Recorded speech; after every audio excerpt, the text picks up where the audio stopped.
Assalamualaikum warahmatullahi wabarakatuh. Halo masyarakat, selamat datang kembali di podcast Pohon Hipotesa, tempat di mana isu-isu terkini dibahas dan selalu diusahakan untuk bernilai pengetahuan, karena semua berhak tahu.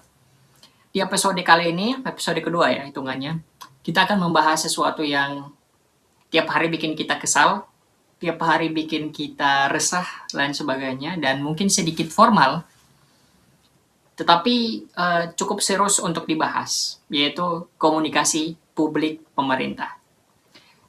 Aku tuh sering kepikiran satu hal, pemerintah itu punya sumber daya, punya akses ke media, punya biro komunikasi, punya biro humas, punya anggaran, dan masih banyak lagi. Tetapi kenapa ya setiap pemerintah ngomong, setiap pemerintah berkomunikasi, itu publik itu salah paham, bingung, atau bahkan tidak percaya? Ya sebenarnya jawabannya sederhana. Komunikasi publik pemerintah itu belum bisa menyesuaikan dengan ekosistem media ataupun masyarakat hari ini. Tapi jawaban sedikit panjangnya itu yang akan kita bahas di beberapa menit ke depan.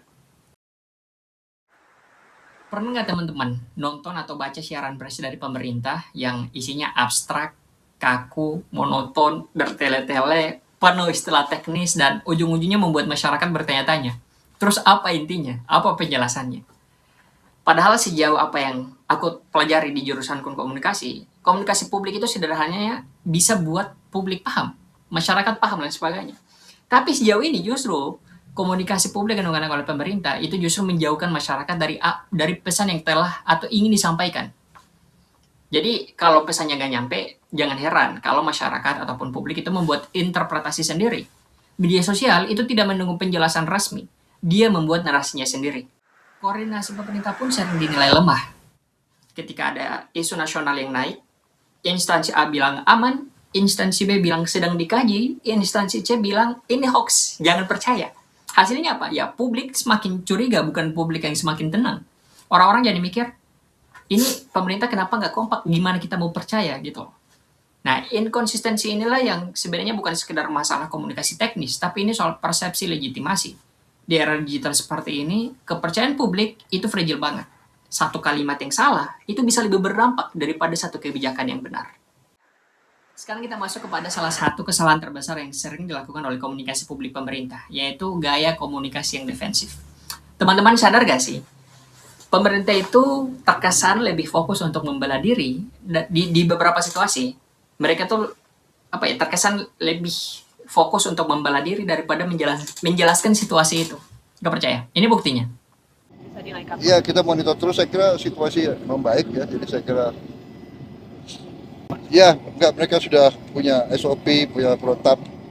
Ya kita sekarang apa yang dibutuhkan kita kerahkan. Kemarin kelihatannya mencekam ya, karena kan berseliweran di media sosial, nggak bisa ketemu apa. Tapi begitu sampai ke sini sekarang, ya ini Mas ke baratnya. Ini kita mendapatkan momentum yang baik justru. Ya. Semua mata. Padahal kan publik itu tidak butuh pembelaan, mereka itu butuh penjelasan. Gaya komunikasi defensif ini biasanya selalu muncul karena dua hal. Pertama, takut bicara, takut jawab, takut ngomong, dan sebagainya. Salah jawab lah. Dan kedua, budaya birokrasi yang hierarkis. Jadi hasilnya muncul pernyataan demi pernyataan yang kaku dan terkesan takut jatuh. Padahal kan di internet, bahasa yang terlihat terlalu berhati-hati, itu sering dianggap sebagai sesuatu yang disembunyikan. Pasti ada yang disembunyikan kalau bahasanya terlalu hati-hati. Seperti itu. Selanjutnya ada problem lain yang semakin relevan, yaitu ketidaksiapan komunikasi publik pemerintah dalam menyesuaikan dengan ritme media sosial. Dulu pemerintah itu cukup bikin konferensi pers, kirim rilis, selesai. Tapi sekarang ritme informasi itu bergerak detik demi detik. Masyarakat itu sudah tidak mau lagi menunggu klarifikasi dari pemerintah yang masih disusun. Mereka butuh penjelasan yang cepat, karena timeline media sosial mereka sudah penuh dengan berbagai spekulasi. Pemerintah telah bicara sedikit, algoritma yang mengambil alih untuk membuat narasi spekulasi. Dan pada akhirnya ketika publik terkunci dengan satu narasi, mengubahnya jauh lebih sulit daripada mencegahnya. Di sini kita bisa melihat bahwa komunikasi publik pemerintah itu sifatnya reaktif, bukan proaktif. Baru bicara setelah gaduh, baru menjelaskan setelah hashtag trending, baru merilis data setelah opini publik terbentuk. Padahal idealnya, pemerintah bukan hanya merespon percakapan publik, tapi harus memimpin percakapan itu. Nah, kalau kita gali lebih mendalam, komunikasi publik pemerintah itu berakal dari masalah yang mendasar, yaitu tidak adanya pendekatan yang manusiawi. Ekspresi wajah, pilihan kata, nada bicara, empati, itu semua bagian dari komunikasi, bukan hal yang remeh. Tapi banyak pejabat ketika berkomunikasi kepada publik, itu seakan-akan sedang laporan internal, bukan sedang menjelaskan kepada masyarakat yang sedang cemas dan sedang bingung. Itulah sebabnya ketika di momen krisis, terjadi gap besar atau kesenjangan pemahaman yang cukup besar antara apa yang dimaksud oleh pemerintah dan apa yang diterima oleh masyarakat. Pejabat bilang situasinya terkendali, padahal publik merasa itu kayak meremehkan. Pejabat bilang kita akan melakukan situasi-situasi yang seharusnya akan dilakukan. Ya, masyarakat butuh penjelasan yang lebih detail. Apa langkah-langkah yang akan dilakukan tersebut? Di titik ini kita bisa lihat bahwa komunikasi publik itu adalah soal rasa, bukan hanya soal data.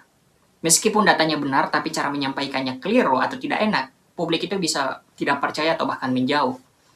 Uniknya adalah ketika kita bandingkan dengan beberapa negara lain yang dianggap sukses mengelola komunikasi publik, mereka itu sebanyak punya 3 ciri yang bisa kita lihat atau bisa kita tiru dalam komunikasi publiknya. Pertama, terbuka, cepat, dan mereka juga konsisten. Bukan berarti tanpa kesalahan. Mereka itu punya kerendahan hati untuk sekedar bilang, kami akan menyelidikinya, kami akan perbarui informasinya setiap jam, dan lain sebagainya. Sederhana tapi efektif. Jadi apa akar masalah dari komunikasi publik pemerintah kita? Kalau bisa saya sebutkan, ada beberapa faktor. Pertama, budaya birokrasi yang lambat. Kedua, ketergantungan terhadap komunikasi top-down. Ketiga, kapasitas humas. Keempat, itu bisa mungkin kurangnya evaluasi berbasis data. Pemerintah kita belum sepenuhnya menyadari bahwa komunikasi publik itu bukan bagian pelengkap kebijakan, tapi bagian dari kebijakan itu sendiri. Kalau publik bingung terhadap kebijakannya, kebijakan itu berarti tidak efektif. Kalau publik bahkan tidak percaya, kebijakan itu bisa ditolak. Jadi komunikasi publik itu bukan sekadar aksesoris, dia adalah pondasi. Sebagai mahasiswa komunikasi, aku ngeliat ini sebagai sesuatu atau PR yang besar. Tapi di satu sisi ini peluang yang besar untuk kita generasi yang tumbuh bareng internet. Kita tahu ritme media sosial, kita tahu bagaimana masyarakat membaca pesan, kita tahu cara mengolah persepsi. Dan itu semua sebenarnya keterampilan-keterampilan yang sangat dibutuhkan sangat dibutuhkan oleh pemerintah saat ini. Suatu hari mungkin kita akan menjadi juru bicara kementerian, staf komunikasi di lembaga negara, atau mungkin jadi konsultan komunikasi kebijakan. Dan saat hari itu datang, kita tidak cuma bawa teori komunikasi massa, tapi juga pemahaman bahwa publik itu beragam, kritis, dan juga cerdas. Jadi komunikasi publik harus dilakukan dengan penuh hormat, harus dilakukan dengan kejujuran, dan tentu saja penuh empati. Mungkin itu aja guys yang bisa kita bahas di episode kali ini. Cukup panjang ya. Tapi intinya gini guys, komunikasi publik pemerintah masih menyisakan banyak ruang untuk diperbaiki. Bukan untuk menyalahkan, tentu saja. Tapi sebagai mahasiswa komunikasi, sebagai mahasiswa komunikasi, aku tuh menyadari bahwa komunikasi yang baik itu adalah kunci kepercayaan publik. Dan kepercayaan publik itu juga menjadi kunci untuk keberhasilan kebijakan. Itu guys. Quotes of the day. Terima kasih sudah menonton sampai akhir. Sampai jumpa di episode berikutnya di podcast Ponipotesa. Selalu ingat bahwa semua berhak tahu. Wassalamualaikum warahmatullahi wabarakatuh.